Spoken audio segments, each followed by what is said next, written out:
And now we're going to go to our next speaker, who's Ana Hidalgo from Spain. She's going to talk to us about gender identity ideology and girls from schools to hormones. Ana is the president of the Feminist Teachers and Professors Organization, DOFEMCO, and a co-author with 3 other members of the organization of a book on the impact of transgender identity ideology in Spanish schools. So thank you so much, Ana, for talking to us, and over to you. I would like to say that DOFEMCO, as Joe already said, is made up of teachers and professors. We are all women, we are radical feminists, and we are teachers from nursery school to university. And we were really worried 3 years ago, and we decided to start to set the association up. What we were seeing were lots of trans activists inside our classrooms since 2014, telling these crazy and anti-scientific, anti-progressist, anti-feminist ideas that you can be born in the wrong body, that being a woman is just a feeling, that the sex is a spectrum, that that your sex feelings towards another person were similar to your sexual identity. So we were really worried about the results we were seeing in our students, because they were already transitioning, most of them girls, as Silvia Carrasco will also show you, and we wanted to do something, we wanted to take action.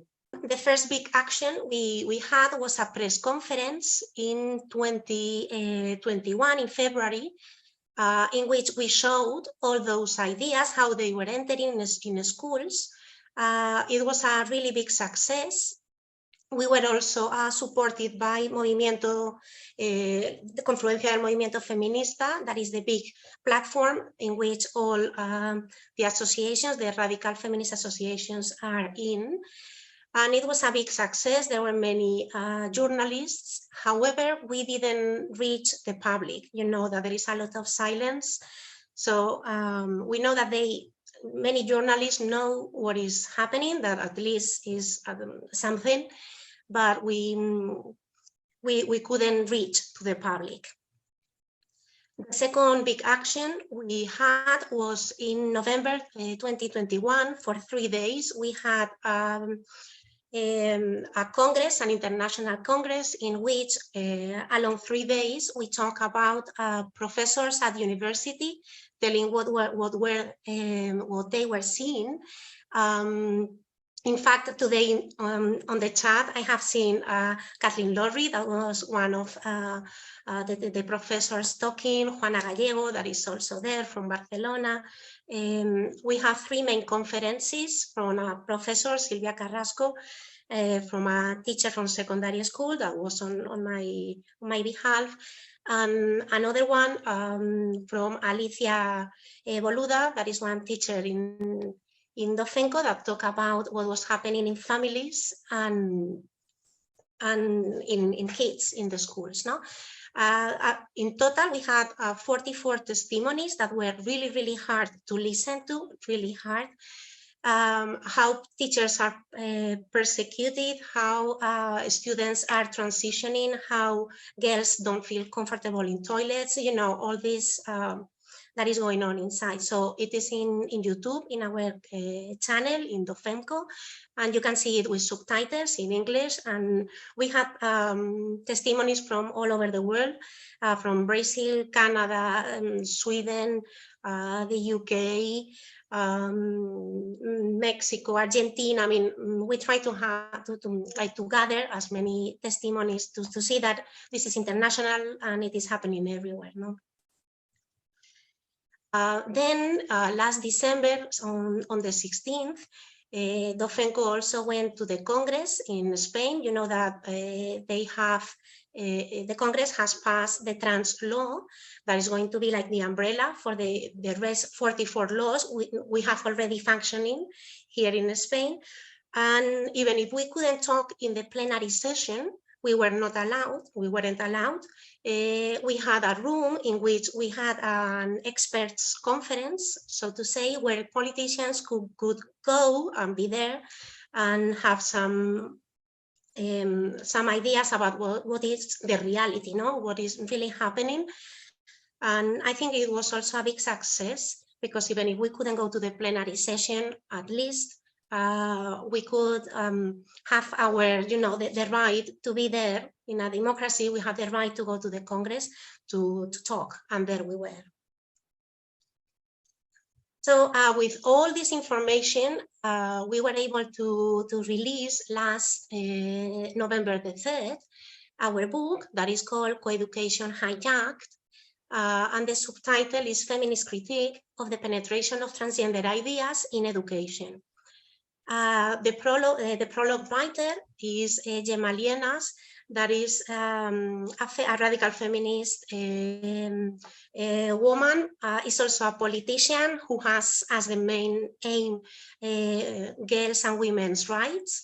And she was the one that put us in contact with Octaedro, the publishing house that released the book. And Octaedro, let me tell you, now that we are here, that is number one, is the publishing house is number one in education, and it also publishes it has connections with other publishing houses in English.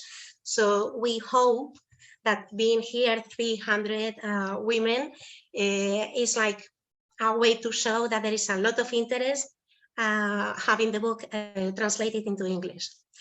And about the authors, I also have to say that even if we are 4 authors from Dofenco, all the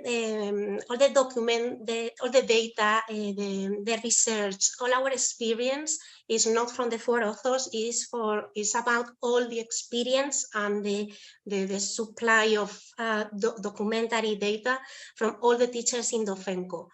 Many of them, they cannot put their names, so the ones who gather all the information were we 4, but it is the work of many more teachers.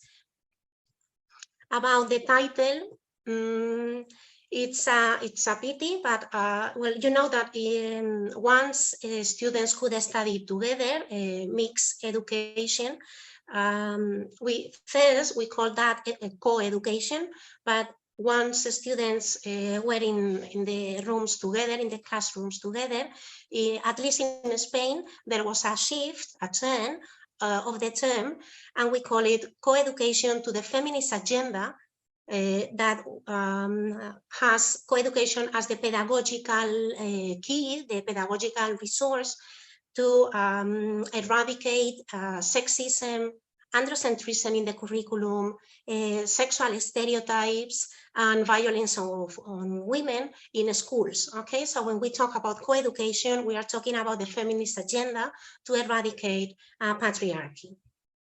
The problem was that it had a very good reputation, and it has been like emptied of its meaning by transactivists. So now everything that transactivists are included in schools, they call it co-education. And that's a big problem because we have these transgender ideas at the same time as co-education is suffering like a big backlash, a big reaction. So it's difficult because they are colliding, so to say.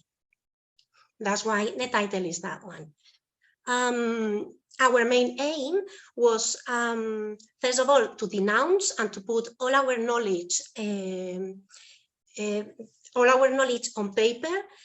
So to make that denounce, but to try to inform not only gender critical parents that were really wanting our book to be published, but not only parents and teachers and professors that are like the target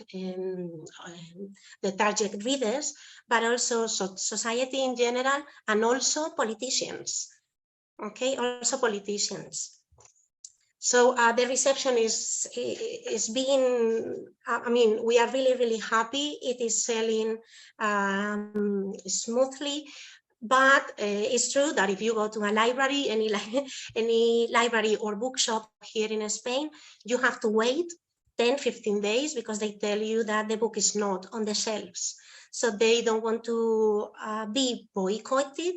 We understand. So they are they are boycotting the book. So we have a big problem with bookshops here in Spain because they don't want to have our book on the shelves.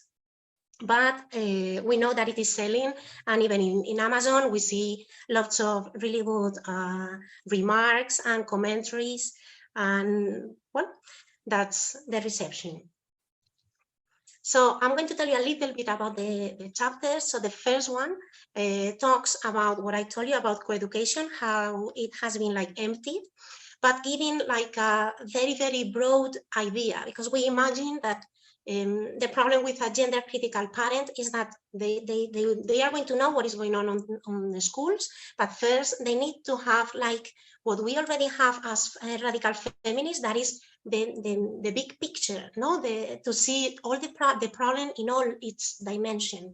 So the first chapter talks about how neoliberalism is fighting against all movements, trying to dissolve all movements. And I would say that the last bastion of social movements is feminism. So as the neoliberal aim is to make the market of life a legitimate one, as all the feminists already know, with many other topics. Now, we know that with the big pharma and the medical biotechnological, firms, they are also like arm in arm with the transhuman agenda. That is like the big ideology behind, as Sheila Jeffries already said in 2014. And they are also arm in arm with the rich corporations that Jennifer Bilek and many, many other women already know. Also, Kay Young also show us some of these big corporations. They are the ones that are governing in the shadow, no? So at the end, what they are pursuing is the dissolution of feminism and its pedagogical tool that, as I told you, is coeducation, no? So chapter number 2 is about how this gender identity ideology is propagating through or by mass and social media. So we have tried to put all the documentaries, films, series, cartoons. You know, Disney is one of those rich corporations behind, no? So we have tried to make the reader conscious of how this propaganda is being vehicled, so that as we spend lots of times with our screens on our faces, so to say, that is the best way, no, to get to every individual. Now, chapter 3 and chapter 4 are when I was here in August 2021, everything I explained to you, and also Silvia Carrasco, that was a year before I was here, we were talking about chapters 3 and 4. So this time, what we have done is to put all that information on paper, no? Chapter 3 is about the penetration of gender identity ideology in education through laws, and that started in 2014. In Spain, we have 17 communities, no? 17 communities, autonomous communities, and 2 autonomous cities, and there are 15 laws. So each autonomy, so to say, almost each of them has a trans law. As well, we have trans protocols in education, so that teachers learn how to make all the transition, no? All the social transition.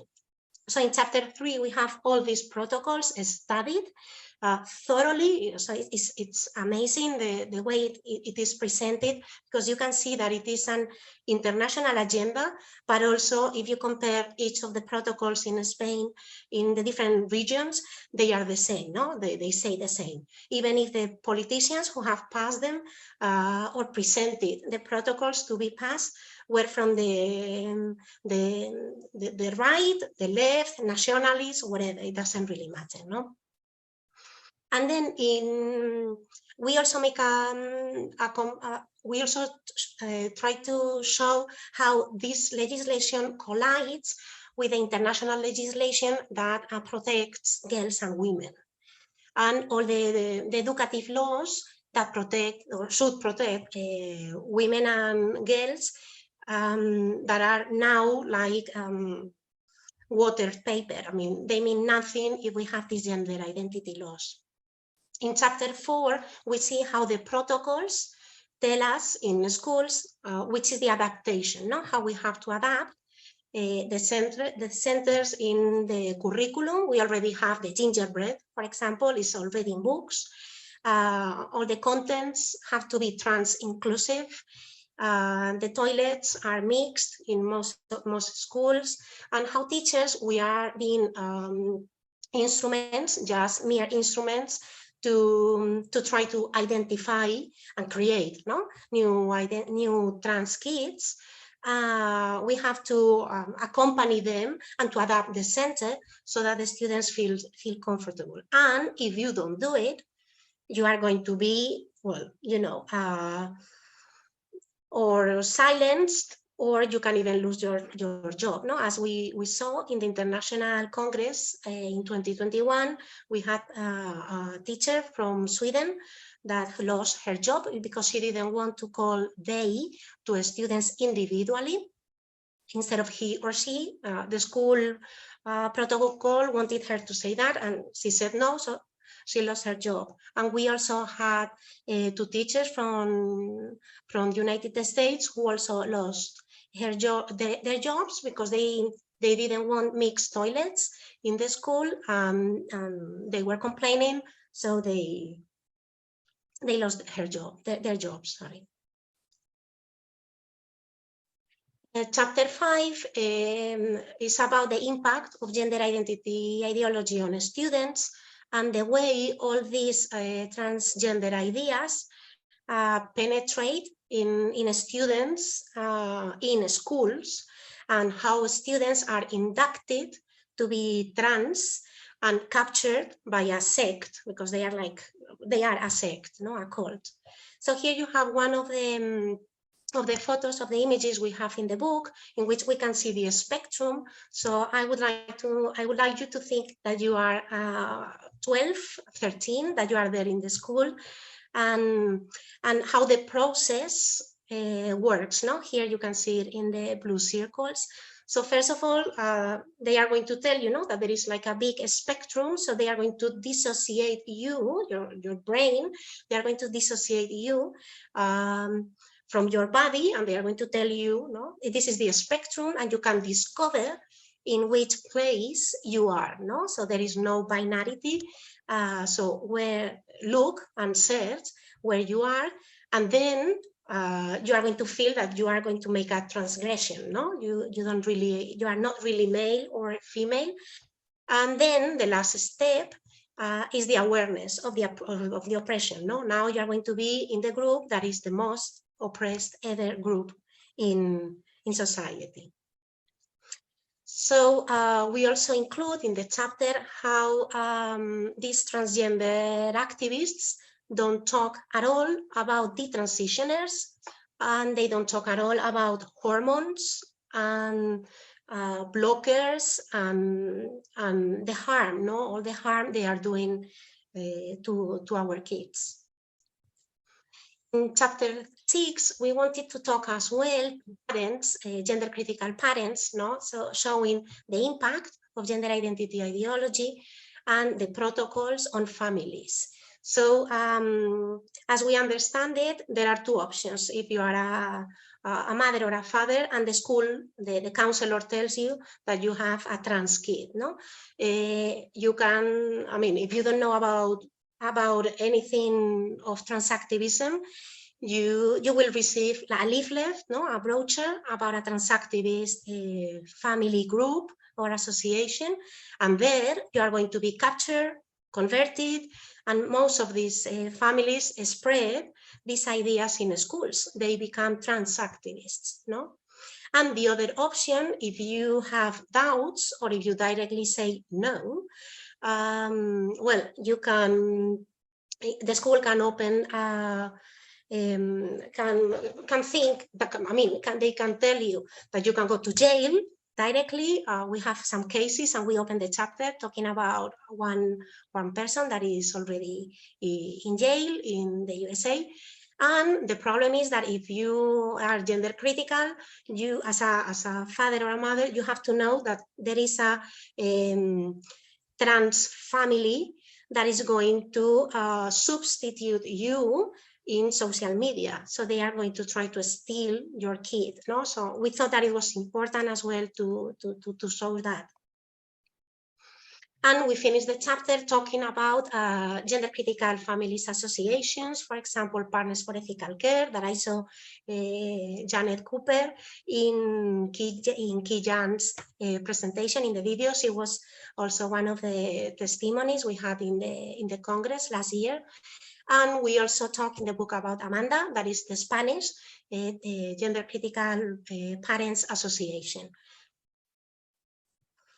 So the last chapter, we try to do something similar to what we did in chapter 1, no? Try to show the picture in all its dimension, that is showing the consequences and the reactions in the international framework, no?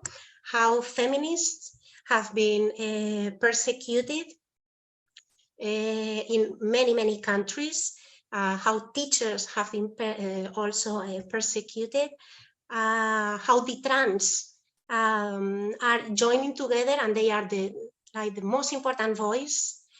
We think that's the voice that our students can listen to, no? Because they are young and they talk out of experience. We also talk about the different educative associations internationally, like Safe School Alliance or Transgender Trend and some others. Even if Dofenco is the only educative association just of teachers, is the only one that is made up of teachers. And we finish the chapter in a positive way, talking about how different countries are reversing measures, no? Like England, Sweden, Finland, and even Holland. I read yesterday, no? The Dutch protocol, this affirmative protocol. There is a study that says that it was paid by the big pharma, no? What a surprise. And then in the conclusion, we have also an appendix in which we make a synthesis to give a guidance, to give guidance to teachers and families, because in Dofenco we receive emails every week, some different emails, but they usually ask the same questions, no? What can I do as a teacher if I have a trans student? What can I do as a mother, no? If my teacher if my student, sorry, if my kid says that is trans. So different questions that we wanted to give response to. And just the last thing I wanted to say about the book is that we dedicate the book to all the teachers in Dofenco, because they are the ones that are fighting in school your working posts. That is something really difficult, really difficult. But we are also going to any demonstration or anywhere where we can, and we will continue like that. So the book is not only for students, for parents, but it's especially for the teachers in Dofenco. Thank you.